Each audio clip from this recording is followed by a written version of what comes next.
السلام علیکم ناظرین، جیسا کہ آپ کو معلوم ہے کہ جواد نقوی جو پاکستان کے ایک علماء نے غلط بیان بازی کی ہے، اسی کے سلسلے میں بات کرنے آئے ہیں ڈاکٹر علی امام زیدی صاحب سے۔ ڈاکٹر صاحب، اس مسئلے پہ کیا آپ کہنا چاہیں گے جو آپ پاکستان میں بھی دیکھ رہے ہیں جواد نقوی کا بیان آیا ہے سوشل میڈیا پہ، بہت ہائی لائٹ میں بھی رہا ہوگا، تو اس پہ کیا کہنا چاہیں گے؟ دیکھیے، پہلے تو میں آپ کے اس لفظ پہ ہی اعتراض کروں گا جو آپ نے لفظ عالم استعمال کیا، تو میں ایسے شخص کو عالم سمجھتا ہی نہیں ہوں۔ وہ بہت بڑا جاہل انسان ہے جی، اور کاہے کا عالم ہے، کس چیز کا عالم ہے؟ بھئی دیکھیے، جو ہمارے علماء ہوتے ہیں وہ ایک طریقے سے ہماری شریعت کے، ہماری قوم کے ایک وکیل ہوتے ہیں کہ اگر کہیں پر ہماری قوم میں جو نوجوان طبقہ ہے ان میں کوئی ان کے کردار میں یا ان کے عقائد میں کوئی فرق آ رہا ہے تو ان کا کام ہوتا ہے ان کو درست کرنا، اور وہ اپنے علم سے اس چیز کو ان نوجوانوں تک پہنچاتے ہیں۔ تو ظاہر ہے کہ ایسا کوئی شخص جو اپنی باتوں سے، غلط عقائد سے قوم کے نوجوانوں کو بھڑکائے تو ظاہر ہے کہ وہ عالم تو نہیں ہوا۔ اچھا، اگر عالم ہوگا بھی تو پھر دوسرے طبقے کا عالم ہوگا، وہ ہمارے شیعہ قوم کا وہ عالم نہیں ہوگا، کیونکہ وہ نمائندگی دوسرے فرقے کی کر رہا ہے۔ اب یہ سوال ہوتا ہے کہ صاحب وہ دوسرے فرقے کی نمائندگی کیوں کر رہا ہے؟ اب اس میں دیکھیے دو چیزیں ہوتی ہیں کہ ہر انسان میں یہ جذبہ ہوتا ہے کہ ہمارا نام خوب پھیلے، مشہور ہو۔ اب اس میں ہوتا ہے کہ دیکھیں، نام دو طریقے سے مشہور ہوتا ہے۔ ایک ہوتا ہے کہ آدمی نام سن کے خوش ہوتا ہے، تعریف کرتا ہے، کرے صاحب کیا کہنا، بہت بڑے عالم ہیں وہ۔ اور ایک ہوتا ہے کہ وہ اس کے کارنامے سن کے، ان کی جو چیزیں ہیں سن کے، ان کی غلط عقائد سن کے، بجائے تعریف کرنے کے وہ مذمت کرتا ہے۔ ظاہر ہے کہ سادے لفظوں میں تو گالی ایسے لوگوں کے لیے ہونا چاہیے، لیکن یہ کہ وہ مناسب نہیں ہوتا ہے، کیونکہ وہ چاہے اتنا گر جائیں، لیکن اگر کوئی شیعہ ہے اور تھوڑا سا بھی علم رکھتا ہے تو وہ اپنی گفتگو، اپنی زبان، اپنے عقائد کی اس کی پاسداری کرتا ہے۔ اور رہا یہ کہ ایک تو یہ نام و نمود کی وجہ سے آدمی ایسی حرکتیں کرتا ہے، اور یہ پہلا شخص نہیں ہے، نامعلوم کتنے اس طرح کے لوگ پیدا ہوئے ہیں۔ اور دوسرا اس کے پیچھے جو ہے وہ دشمنان اہل بیت یعنی یہود و نصارہ کا پیسہ کار فرما ہوتا ہے، سمجھا؟ تو یہ تو کچھ بات نہیں ہے، یہ تو ابھی کچھ نہیں کہہ رہا ہے۔ ہو سکتا ہے یہ کل دعویٰ کر دے کہ ہم نبی ہیں، بھئی احمدیہ فرقہ ہے، تو اب ظاہر ہے کہ کتنے لوگ، اچھا اب سوال یہ ہوتا ہے صاحب، بہت لوگ کہتے ہیں کہ صاحب ان کے لوگ بہت سے فالوور ہیں، تو فالوور کے اوپر نہ جائیے آپ۔ یہ تو دنیا کا دستور ہے کہ آپ کوئی بات کہیں تو کم لوگ آپ کے ساتھ ہوں گے، یعنی حق کے ساتھ ہوں گے، اور باطل کی طرف ایک بڑی بھیڑ ہوئے گی۔ یہ آج کی بات نہیں ہے۔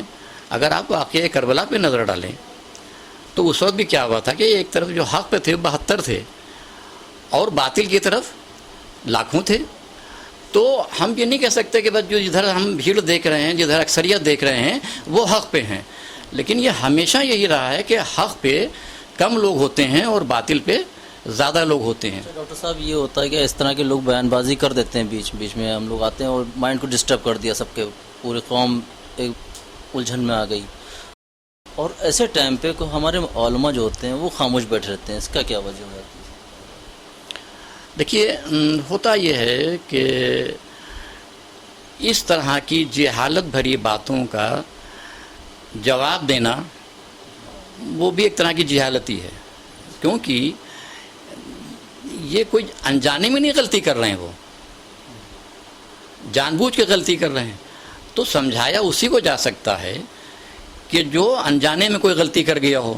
میں گفتگو کر رہا ہوں، اس گفتگو کے دوران کوئی لفظ میرا نکل گیا غلط، تو اس کی تو اصلاح ہو سکتی ہے، لیکن میں جان بوجھ کے کچھ من گھڑت کہہ رہا ہوں تو اس کے لیے آپ لاکھ دلائل دیں، قرآن کی آیتیں پیش کیجئے، احادیث پیش کیجئے، لیکن وہ نہیں مانیں گے، کیونکہ انہوں نے تو جان کے ہی کیا ہی ہے۔ تو میں تو یہ کہوں گا جواد نقوی جو ہے اس کو پہلے تو اپنا عقیدہ ظاہر کر دینا چاہیے کہ بھئی میں اب اس عقیدے پہ نہیں ہوں بلکہ میں اس عقیدے پہ ہوں. ہمیں کوئی فرق نہیں پڑتا ہے وہ کچھ بکے، کیونکہ نعلم سینکڑوں کتابیں لکھی جا چکی ہیں اہل بیت اطہار کی شان میں اور گستاخیاں بھی ہوئی ہیں، سمجھے آپ. تو ہمیں اس کا دھیان نہیں دینا چاہیے، ایسے لوگ بکتے رہتے ہیں. اور یہ تو ہمارے اسلام میں لوگ ایسے پیدا ہوتے رہتے ہیں اور ہوئے ہیں، چاہے وہ قادیانی ہوں یا یہ ایک ہمارا فرقہ جو ہے جس کو ہم آج تبلیغی جماعت کہتے ہیں، تو وہابی فرقہ. تو وہابی فرقہ کیا ہے؟ یعنی ایک کتاب ہے ہمفرے کے اعترافات، اس میں لکھا ہے کہ عبد الوہاب نام کا ایک شخص تھا اور اس کو ایک دوسرا شخص جو ہمفرے تھا وہ جھوٹے خواب بیان کرتا تھا. جیسے اس نے بیان کیا کہ صاحب کہ میں نے آج خواب دیکھا کہ بہت ہی جیسے میدان حشر ہے اور وہاں کے اوپر بہت ہی ہزاروں لاکھوں لوگ ہیں اور اس میں رسول اللہ صلی اللہ علیہ وسلم جو ہیں وہ کسی کا انتظار کر رہے ہیں، یعنی کہ اپنے پنجوں کے پھل اٹھ کے وہ دیکھ رہے ہیں، کسی کو جیسے تلاش کر رہے ہیں. تو یک با یک اس عبد الوہاب سے کہتا ہے وہ کہ میں نے دیکھا کہ تم چلے آ رہے ہو. اور رسول جو تھے بڑھ کے عبد الوہاب کو گلے لگا لیتے ہیں اور کہتے ہیں کہ تم جو کام کر رہے ہو صحیح کر رہے ہو، سمجھے آپ. یعنی اور وہ کام کیا تھا کہ بھئی جو آج سامنے آ رہا ہے کہ بس صرف اللہ کو مانیے، وہ بھی اللہ کو اس لیے زبردستی ماننا ہے کہ پھر مسلمان تو مطلب کوئی کہے گا نہیں، لہذا مطلب یہ کہ رسول جو ہے وہ عبد الوہاب کے لیے بے چین ہے کہ صاحب یہ کام صحیح کر رہا ہے. تو کتابیں بہت سی لکھی گئی ہیں، بہت سے ایسے واقعات موجود ہیں کہ اسلام کو برباد کرنے کے لیے اسلام کا جو اصلی چہرہ ہے اس کو مسخ کرنے کی ہمیشہ کوشش کی گئی ہے. اس میں ایک نام یہ جواد نقوی کا بھی جڑ گیا ہے اور یہ نقوی بھی میرے خیال میں نقلی ہی ہے، سمجھے آپ. یہ جواد جو ہے یہ نقلی ہے اور ظاہر ہے کہ محبت اہل بیت کا دم تو ہر آدمی بھرتا ہے. کسی بھی یعنی مسلم تو چھوڑ دیے، غیر مسلم سے بھی اگر پوچھئے تو کہیں گے ہم حسن حسین کو مانتے ہیں، لیکن ظاہر ہے کہ وہ مانتے ہیں لیکن وہ جان نہیں پاتے ہیں کہ ان کی تعلیمات کیا ہیں، اس کے اوپر وہ عمل نہیں کرتے ہیں. وہ تو خیر جب ہم اپنی قوم کے لوگ جو ہیں سب کچھ کام کرتے ہیں، اہل بیت پہ جان نچھاور کرتے ہیں، لیکن جو ان کی تعلیمات ہیں اس پر ہم مکمل طور پہ عمل پیرا نہیں ہوتے ہیں. تو ایسے ہمارے جو مسلم دوسرے بھائی ہیں وہ بھی مانتے ہیں، لیکن کیا مانتے ہیں، کس طرح مانتے ہیں، سمجھے آپ. لیکن وہ ایک حد تک ٹھیک ہیں کہ وہ ان پہ اعتراض تو نہیں کر رہے ہیں. جس نے غلط کیا ہے، یزید نے غلط کیا یا جو اس وقت کے لوگ تھے تو اس کو وہ برا کہتے ہیں. لیکن اگر کوئی شخص آ جا کے کھڑا ہو جائے اور وہ مان لیے یزید کی تعریف کرنے لگے اور اس کے ساتھ کچھ لوگ جڑ جائیں تو وہ تو زمانے کا طریقہ ہوتا ہے اور ہم نہیں سمجھ پاتے ہیں. لیکن ہاں اس میں دقت کیا ہوتی ہے کہ ایک چیز ہوتی ہے کہ دشمن سامنے سے آ رہا ہے تو ہمیں معلوم ہے کہ یہ ہمارا دشمن ہے، اس سے لڑنا ہمیں آسان ہوتا ہے.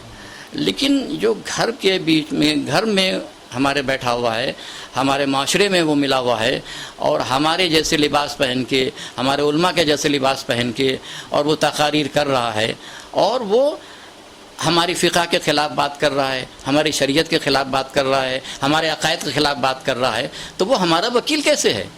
بھئی وکیل انسان ایسا کرتا ہے کہ جو ہمیں جو اپنا مقدمہ جتوا دے.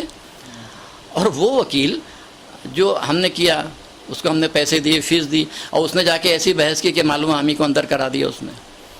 تو یہ اس ٹائپ کے ہیں، یہ صرف نام و نمود چاہ رہے ہیں اور ان کو دوسرے لوگوں سے، دشمنوں سے مدد ملتی ہے. اور یہ اکیلے نہیں ہوتے ہیں، ان کے پیچھے ہر ملک میں ایک ٹیم ہوتی ہے، ٹیم ورک ہوتا ہے اور وہ ٹیم ہوتی ہے جو کہ پیسے کے لیے لالچی ہوتے ہیں اور وہ ان کا ایک طرح کا ذریعہ معاش ہوتا ہے. اس میں کچھ عالم بھی ہوتے ہیں.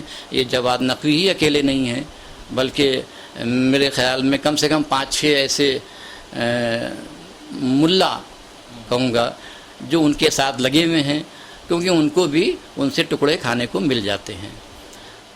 بہت بہت شکریہ جناب.